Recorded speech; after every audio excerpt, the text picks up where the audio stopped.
The divorce papers landed on the kitchen counter with a soft slap. My husband smiled. Not the warm smile I'd fallen in love with 28 years ago. This one was cold. Almost amused. You know, Daniel said as he straightened his expensive navy tie, I honestly thought this would be harder. I stared at the papers without touching them. 28 years of marriage. Reduced to 15 sheets of white paper. Outside, rain tapped against the windows of our Seattle home, the house we'd bought when we had nothing except hope and a second-hand sofa. Daniel folded his arms. I've met someone. The words should have shattered me. Instead, I just nodded. I know. His eyebrows lifted. You know? I've known for 6 months. For the first time that morning, his confidence slipped. Who told you? No one had to. I looked up at him. You stopped asking how my day was. You stopped drinking coffee at home. You bought a new cologne. You smiled at your phone more than you smiled at me. Silence. Then, he laughed. Actually laughed. The sound echoed through the kitchen like breaking glass. Oh, Claire. He shook his head. You're too emotional. I'm practical. I deserve happiness. I stood slowly, smoothing invisible wrinkles from my sweater. So do I. His grin widened. You? His eyes traveled over me. The gray streaks in my hair. The reading glasses resting on my head. The wrinkles around my eyes earned from decades of worrying about everyone except myself. You've become. He hesitated only long enough to make it hurt. Old. The word hung between us. Heavy. Cruel. Final. You used to light up every room, he continued. Now you spend your weekends gardening and reading mystery novels. I need someone who makes me feel alive again. Something inside me cracked. Not my heart. My illusion. The illusion that the man standing in front of me was still the same man who once danced with me barefoot in our tiny apartment because we couldn't afford a honeymoon. That man was gone. Maybe he'd been gone for years. I just hadn't wanted to see it. So. He said, sliding a pen across the counter. Sign. I picked it up. Turned it in my fingers. Then placed it back down. I'll sign. His shoulders relaxed. But not today. He sighed dramatically. Claire, don't make this ugly. It's already ugly. He checked his watch. I have lunch plans. Of course he did. Probably with the woman who thought she was getting the best version of him. Poor girl. As he grabbed his car keys, he paused at the front door. Oh. He smiled again. That same smug smile. I forgot to mention. We're getting married. I blinked. You haven't even divorced me yet. We've already picked a venue. Then. He laughed one last time. I guess life moves faster when you're young. The front door closed behind him. The silence that followed felt louder than the argument. I stood there for nearly a minute. Then I walked upstairs. Into our bedroom. No. His bedroom now. I opened the closet. Half empty. His side almost cleared out. Mine untouched. On the top shelf sat a blue storage box. Inside were birthday cards. Anniversary letters. Tiny notes we'd written during difficult years. Promises. Dreams. Forever. I ran my fingers over the oldest envelope. Then I smiled. Not because I was happy. Because I finally understood something. Daniel thought he knew the whole story. He thought he was leaving an aging wife with nothing left. He had no idea that before I signed those divorce papers, he was going to read one letter. A letter I'd written months ago. A letter that would make every word he'd spoken today come back to haunt him. And by the time he finished reading it, the man who walked out of this house so confidently Would wish he had never laughed at all. The letter wasn't finished. Not yet. I placed it back inside the blue box and closed the lid. No, I whispered to myself. Not until it's time. For the first time in months, I wasn't crying. I was thinking. Thinking clearly. That scared me more than the divorce. 3 months earlier. I'd been watering the roses in our front yard when my phone rang. Mrs. Harper? Yes? This is Karen from Evergreen Medical Center. We're confirming tomorrow's appointment. I frowned. I don't have an appointment. Silence. Then the woman sounded confused. Oh. It says your husband scheduled it. Daniel? A doctor's appointment? For me? When? Tomorrow morning at 10. I thanked her and hung up. That evening, Daniel came home carrying takeout from my favorite Italian restaurant. It had been weeks since he'd done anything thoughtful. You remembered? I'd asked. He smiled. I've been busy. Doesn't mean I stopped caring. For one foolish moment. I believed him. During dinner, he casually mentioned the appointment. I thought it would be smart for you to get a full checkup. I laughed. You've never cared about doctor's appointments. I care now. Why? He shrugged. We're getting older. Something about the way he said older made me uncomfortable. Still. I went. The doctor, a kind woman named Dr. Melissa Grant, welcomed me into her office. She reviewed blood work, scanned a few notes, then smiled. Overall, you're healthy. I relaxed. But. She turned the computer screen toward me. Your cholesterol is a little high. I can fix that. Absolutely. She printed a simple meal plan. Nothing alarming. As I stood to leave, she hesitated. May I ask you something? Of course. Does your husband seem unusually interested in your health lately? I blinked. Why? He called twice. My stomach tightened. He wanted to know if we had found anything serious. I stared at her. What exactly did he ask? He specifically asked whether there were signs of dementia. Dementia? He also asked whether memory problems usually begin gradually. For several seconds. I couldn't breathe. I've never had memory problems. I know. He said you've become forgetful. No. He said you sometimes repeat stories. No. He wondered whether we should document future changes. The room suddenly felt cold. Dr. Grant folded her hands. I didn't tell him anything. Because there was nothing to tell. I thanked her and walked to my car. I sat behind the steering wheel for nearly 20 minutes. Trying to understand why my husband would ask questions like that. When I confronted him that evening, he laughed. Again. I was worried. Worried? You forgot where you put your glasses twice last month. I found them 5 minutes later. You forgot Emily's birthday. Our daughter changed the dinner date.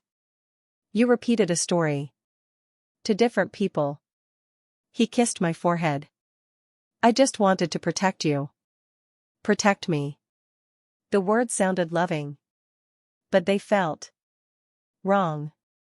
A week later. I found a legal brochure inside his briefcase. It wasn't hidden. Maybe he'd forgotten it was there. Across the top it read. Protecting assets during gray divorce. Gray divorce. People over 50. My hands trembled. Inside were highlighted paragraphs. Property division. Retirement accounts. Mental competency. Financial control. One sentence had yellow marker across it. Medical records may become relevant when competency is questioned. My heartbeat echoed in my ears. Medical records. Dementia. Competency. The pieces didn't fit. Not yet. But they frightened me. I didn't tell anyone. Not our daughter Emily. Not my sister Nora. Not even my best friend, Linda. Instead, I started watching. Listening. Remembering. And what I discovered over the next few weeks changed everything. Daniel wasn't simply planning to leave me. He was preparing to convince everyone that I was losing my mind. One afternoon, I walked into the living room and found him speaking quietly on the phone. He didn't know I was home. She forgets little things. Pause. Yes. Another pause. I've started writing everything down. My blood froze. Writing everything down? He had a notebook. I'd seen him carrying it. I'd assumed it was work. Now, I wasn't so sure. Before I could hear another word, the floor creaked beneath my foot. Daniel spun around. His expression changed instantly. Warm. Gentle. Fake. There you are, he said with a smile. I was just talking to Mark from the office. I smiled back. So was I. His face stiffened. What? I've started writing everything down too. For the briefest second, his smile disappeared. Then he chuckled. You're funny.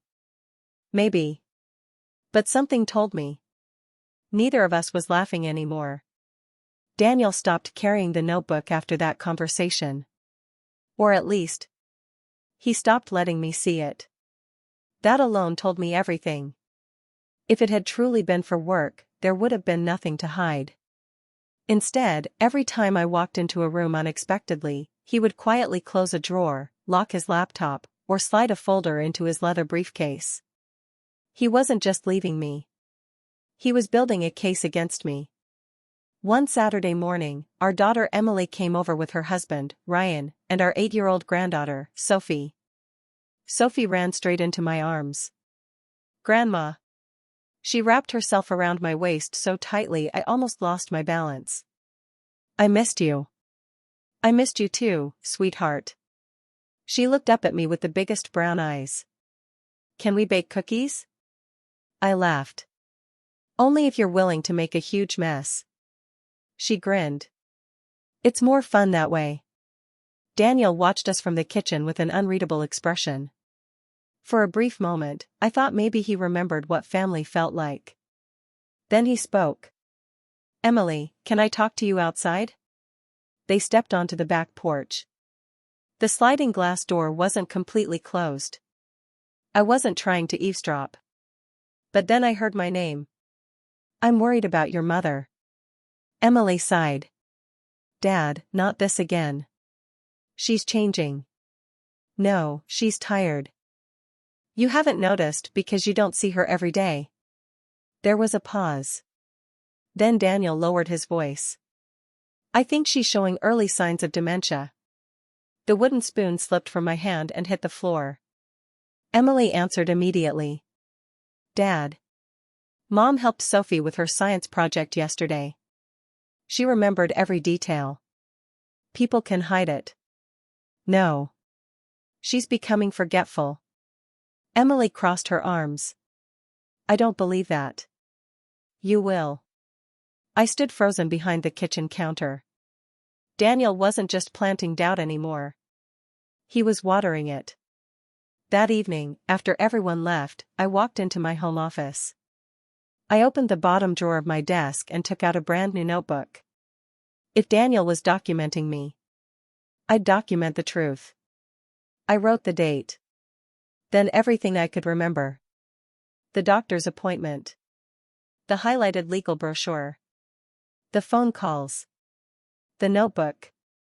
Every strange conversation. Every odd behavior. Every lie. When I finished, I looked at the first page. One sentence stood out more than the others.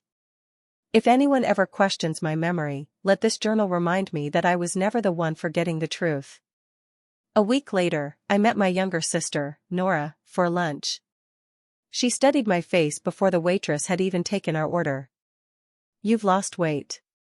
I'm fine. You've said that 3 times. I'm. I smiled weakly. I'm getting divorced. The color drained from her face. What? I told her everything. The affair. The insults. The divorce papers. The doctor's appointment. Daniel's comments about dementia. She listened without interrupting. When I finished, she reached across the table and grabbed my hand. Claire. What? You need a lawyer. I don't want to fight. You may not. She squeezed my fingers. But it sounds like Daniel does. That afternoon, Nora introduced me to her attorney, Rebecca Lawson. Rebecca wasn't much older than 40. Calm. Sharp. The kind of woman who noticed things before anyone else. She listened to my story without taking notes. When I finished, she leaned back in her chair. Has your husband asked you to sign anything besides the divorce papers? No. Power of attorney? No. Medical authorization? No. She nodded slowly. Good. What do you think? I think. She folded her hands.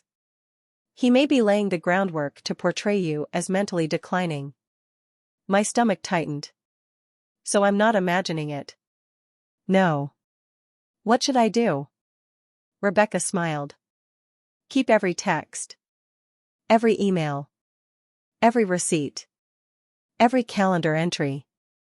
And. She leaned forward. Never let him know you're preparing. 2 days later, Daniel came home unusually cheerful. He was humming. Actually humming. He hadn't done that in years. I've got good news, he announced. Oh? I found an apartment. Congratulations. It's downtown. That's nice. He looked disappointed by my lack of reaction. I'll move out after the paperwork is finalized. I understand. He studied me carefully. You seem. What? Calm. I've had time to think. He smiled. Finally accepting reality? No. I've accepted something else. His eyes narrowed. And what's that? I met his gaze without blinking. The truth always arrives. For just a second. He looked uncomfortable. Then his phone buzzed. He glanced at the screen. Smiled. And quickly turned it face down. But not before I caught the name. Vanessa. So now I knew. Not just that there was another woman. But her name. Daniel picked up his jacket. I'm meeting a client. I nodded. Of course you are. The front door closed. His car pulled away.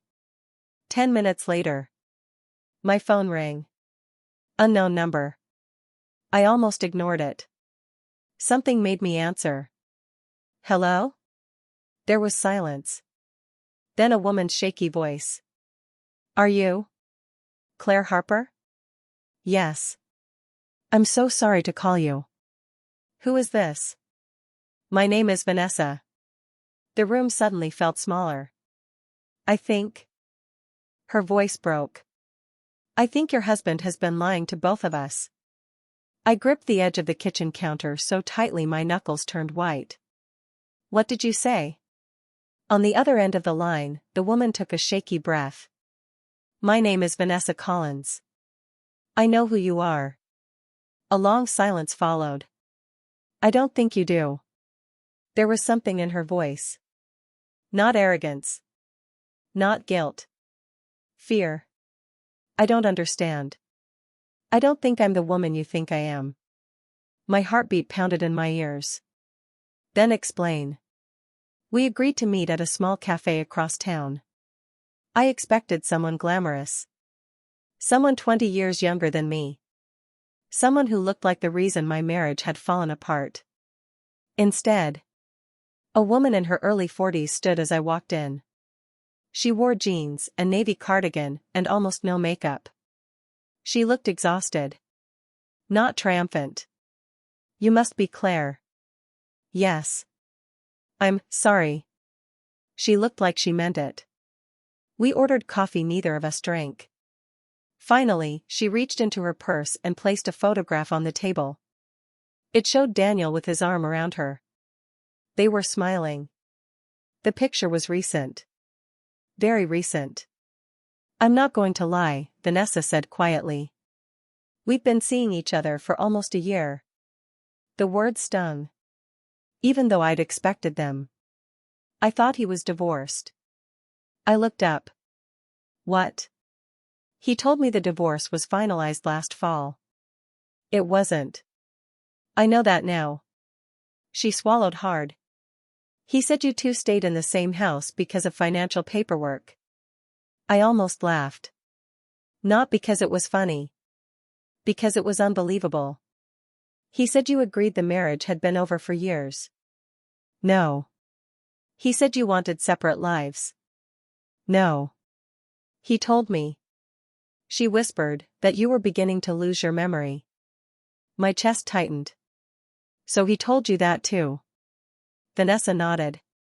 He said he was trying to protect you. She reached into her purse again. This time she pulled out a folded piece of paper.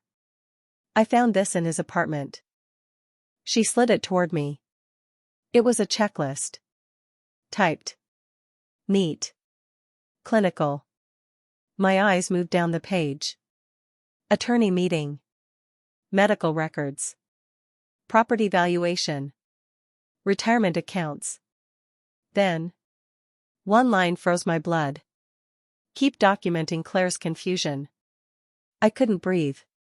Another line. Secure house before competency becomes an issue. The cafe around me disappeared. The voices. The music. Everything. I stared at those words until they blurred. Vanessa spoke softly. I confronted him. What did he say? He laughed. The same laugh. The one I knew too well. He said I wouldn't understand because I'd never been married. She looked down at her untouched coffee. Then he said something that made me leave. What? He said. She struggled to repeat it. Once I get everything settled, Claire won't even remember what happened. A chill ran through my entire body. This wasn't about love. It wasn't even about divorce anymore.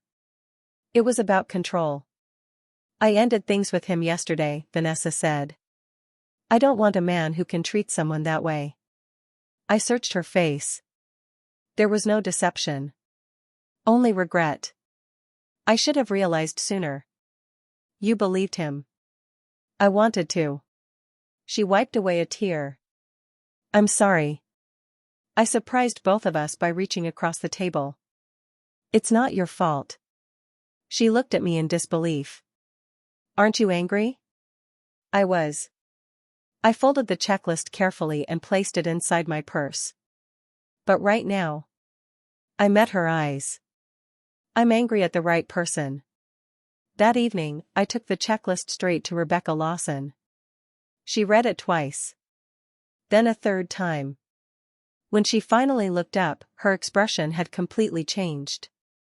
Claire. What? Do you know what this is? A checklist. It's evidence. Evidence of what? She pointed to the page. If this is genuine, it suggests your husband wasn't simply preparing for divorce. He was preparing a narrative. A false one. She nodded. And if he intended to influence the court by portraying you as mentally incompetent without medical support. She didn't finish the sentence. She didn't have to. I understood. For the first time since Daniel had dropped those divorce papers on the kitchen counter. I wasn't the one on the defensive anymore. 3 days later, Daniel came home carrying flowers. White lilies. My least favorite. He'd forgotten that years ago. Or maybe he never remembered. I thought we should have dinner together. I looked at the flowers. Why? He smiled. I don't want us to become enemies. I almost asked him about Vanessa. About the apartment. About the checklist. Instead, I simply nodded. All right. He looked relieved. That evening we sat across from each other at the same dining table where we'd celebrated birthdays, anniversaries, and Christmas dinners for nearly 3 decades. Halfway through the meal, he set down his fork. I'd been thinking. So have I. I'd like us to settle everything privately. No court. No unnecessary lawyers. He watched my face carefully. It'll be easier for you. For me? Yes. He smiled gently. I know paperwork can get confusing. There it was. The mask had slipped. Just enough. I smiled back. You're right. His shoulders relaxed. I thought you'd see it that way. I do. He reached across the table. So we'll keep this simple? I looked at his hand. Then into his eyes. And for the first time in months, I lied to my husband. Of course. Because by then, the letter waiting inside the blue storage box was finally finished. And Daniel had no idea. He was walking straight into the biggest mistake of his life. The next morning, Daniel left the house earlier than usual. The moment his car disappeared around the corner, I locked the front door, walked upstairs, and opened the blue storage box. The letter was there. 7 handwritten pages. I ran my fingers across the envelope but didn't seal it. Not yet. Its time hadn't come. Instead, I slipped it back into the box and grabbed something far more valuable. My journal. Every date. Every conversation. Every suspicious phone call. Every contradiction. It wasn't written out of revenge. It was written because I refused to let anyone rewrite my life. At 10 o'clock, I met Rebecca. She had already arranged for a forensic accountant to review the financial records I'd quietly gathered over the past month. I've gone through everything you emailed, Rebecca said. And? She slid a folder across the desk. You should look at page 3. I opened it. There were bank transfers. Large ones. Thousands of dollars. Every month. To an account I didn't recognize. What is this? Rebecca folded her hands. The account belongs to a company. What company? Northridge Consulting. I've never heard of it. You haven't. She turned another page. It doesn't really exist. My heart skipped. What do you mean? It exists on paper. But there are no employees. No office. No business activity. I looked at her in confusion. So where did the money go? Rebecca met my eyes. The company belongs to Daniel. I stared at her. He created it 2 years ago. He has been transferring marital assets into it. Quietly. The room became perfectly still. It wasn't just betrayal anymore. It was planning. Years of planning. That afternoon, I stopped by our bank. The branch manager, Mr. Ellis, had known us for almost 20 years. He greeted me warmly. Claire. It's been a while. I need copies of some statements. No problem. While he printed them, he frowned at his computer. That's strange. What? You were removed.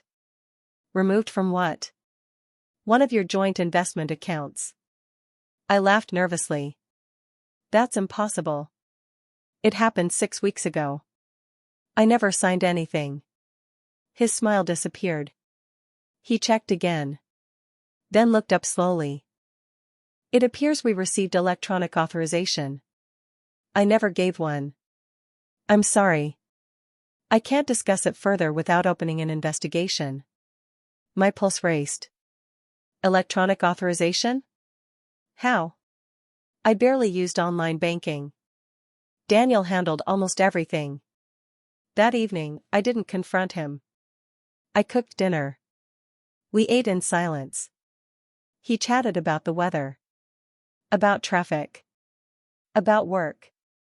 As though he hadn't spent years quietly pulling the floor out from beneath our marriage. Finally, he looked at me.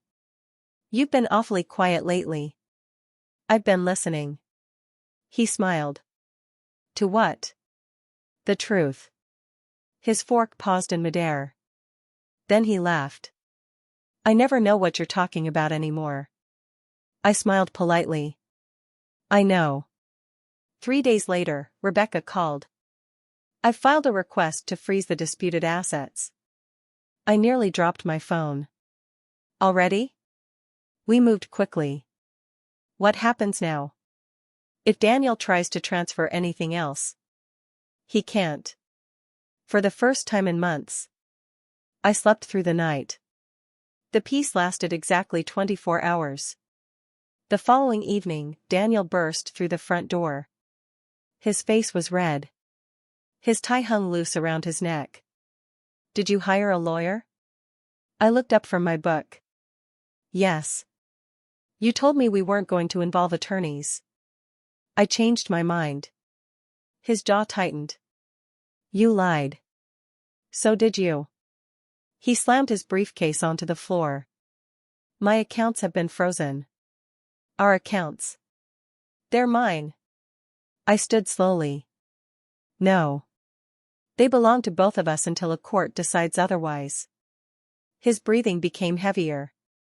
"You've become someone I don't recognize."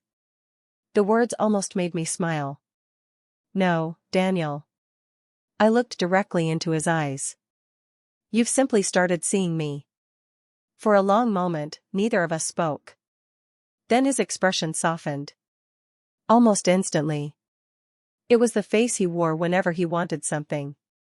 "Claire." He lowered his voice. "We don't have to destroy each other." "I agree. So let's stop this." "I'd love to." His shoulders relaxed. "Good." I walked past him toward the staircase. "But first." I paused without turning around. "You need to read something." His voice followed me. "What?" I smiled to myself. "Not yet." Later that night, after Daniel had gone to bed, I sat alone in my office. The house was silent. I took the letter from the blue box one last time. Then I sealed the envelope. Across the front, in neat handwriting, I wrote only 3 words. For Daniel. I placed it inside the drawer of my desk. Tomorrow morning, I would leave the house before sunrise. When Daniel returned from filing the divorce papers, he would find the letter waiting for him. But what he didn't know was that someone else would be arriving at the house just minutes after he finished reading it. And that unexpected knock at the front door would change everything. The sun had barely risen when I closed the front door behind me. I didn't leave in anger. I didn't slam the door.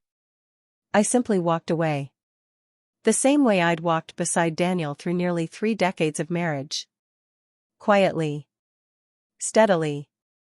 Only this time, I wasn't walking beside him anymore. I drove to Nora's house. She hugged me before I even stepped inside. "Are you ready?" I looked out the window. "I don't know." She squeezed my shoulder. "Yes, you do."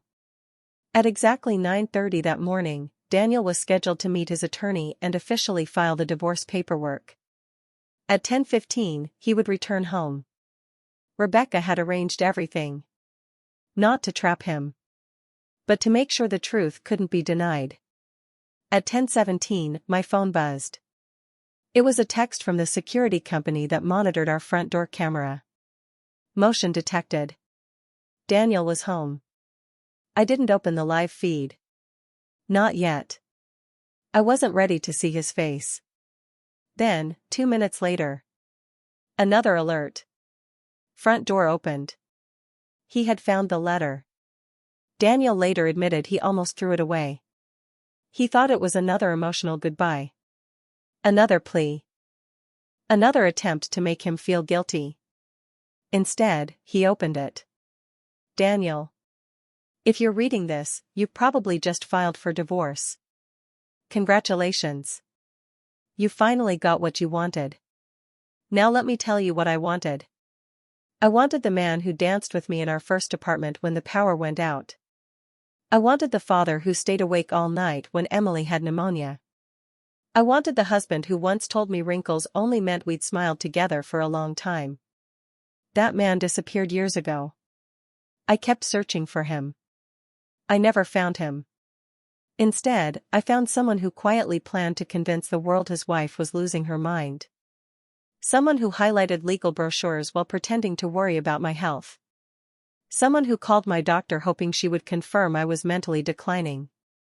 Someone who wrote lists about my confusion while forgetting his own promises. You called me old. You laughed. Do you remember something you said on our 25th anniversary? Growing old with you is the greatest privilege of my life. I believed you. Maybe you even believed yourself. For a while. Age didn't change me, Daniel. Character changed you. Daniel stopped reading. He sat down.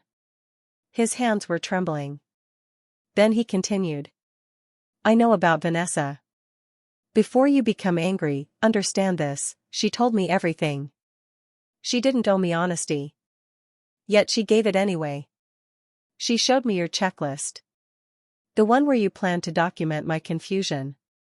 The one where you hoped competency would become an issue. I wonder. When did I stop becoming your wife and start becoming your strategy? According to Daniel. That was the moment his confidence disappeared. Because there was more. Much more. You've spent months collecting evidence against me. Unfortunately for you. I spent those same months collecting evidence against the truth you were trying to invent. Every phone call. Every email. Every financial transfer. Every lie. Everything has been documented. Not because I wanted revenge. Because I refused to disappear from my own story. At exactly that moment. Someone knocked on the front door. Daniel folded the letter. Walked downstairs. Opened it. Standing there were Rebecca. And a court-appointed process server. Mr. Harper? Daniel frowned. Yes? You've been served. He stared at the documents. What is this? Rebecca answered calmly. Financial disclosure requests. And notice that disputed marital assets have been frozen pending investigation. Daniel's face lost its color. You can't do this. Rebecca tilted her head slightly. The court already has. His eyes widened. You planned this. No. Claire planned to protect herself. Daniel looked back toward the dining room. The letter was still lying open on the table. Rebecca noticed it immediately. I suggest you finish reading. She turned to leave. Then paused. Oh. She smiled politely. One more thing.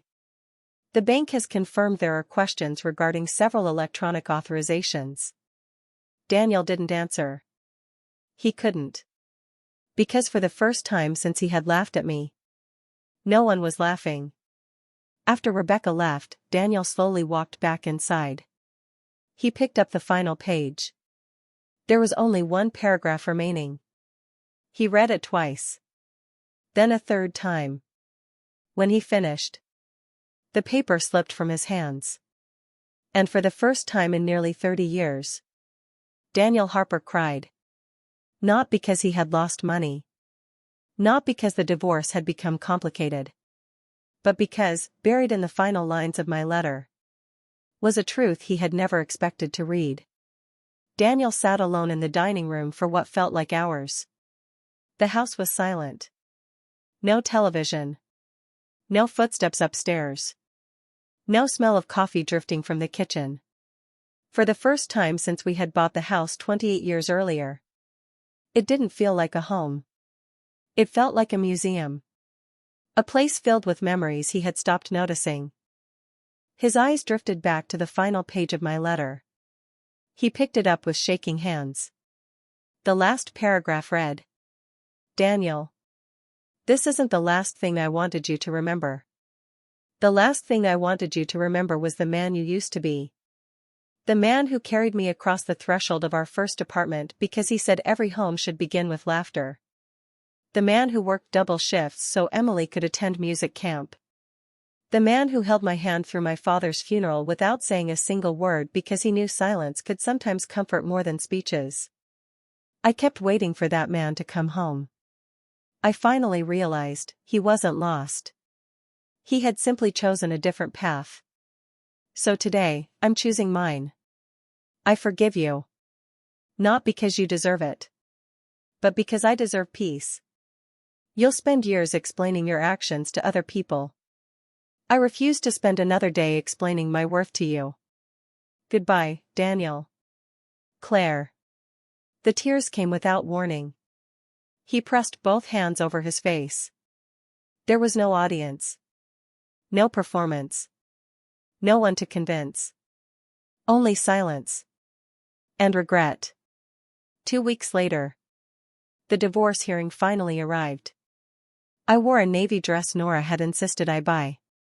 You need something that reminds you who you are, she'd said.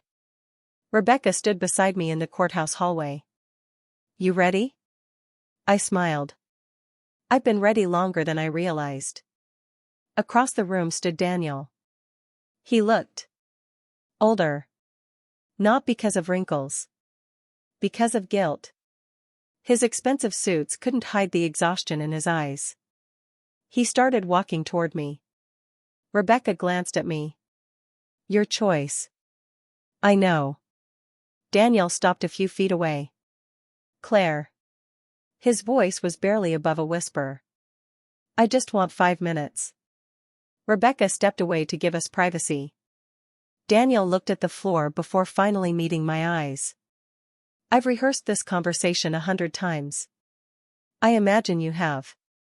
I don't expect forgiveness. I know.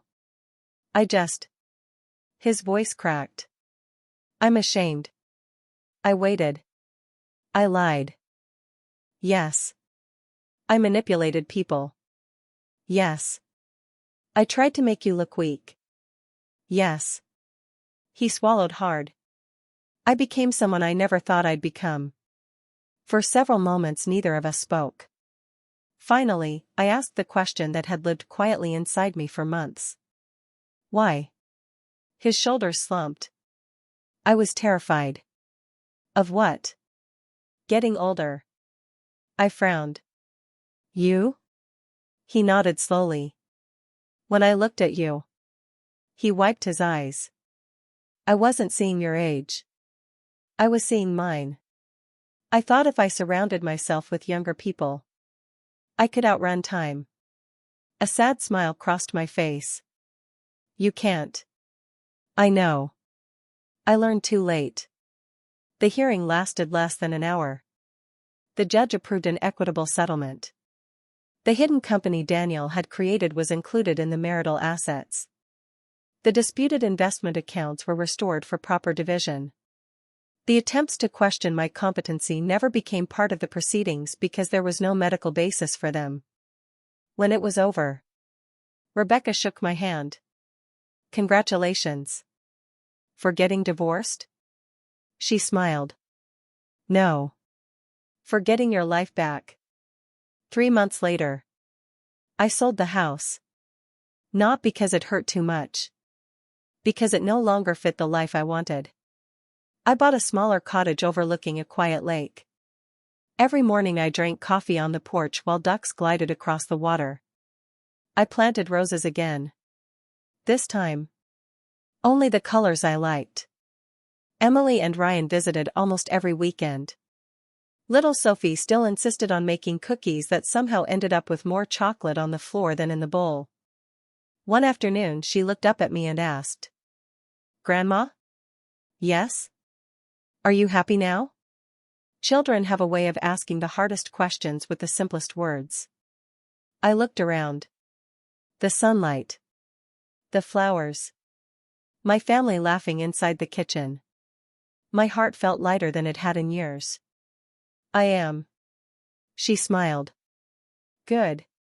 Then she whispered. Mom says you're the strongest person she knows.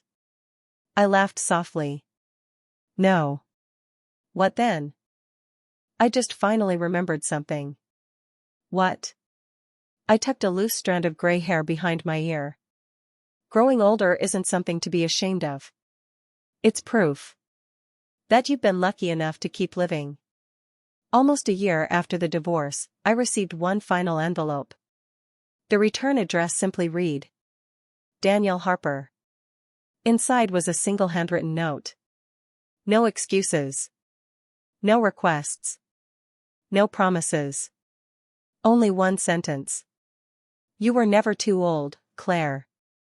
I was too blind to see the woman who stood beside me all those years.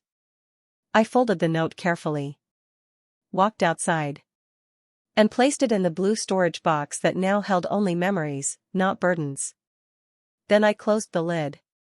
Some chapters are meant to be remembered. Others are meant to be finished. I looked across the lake as the evening sun painted the water gold.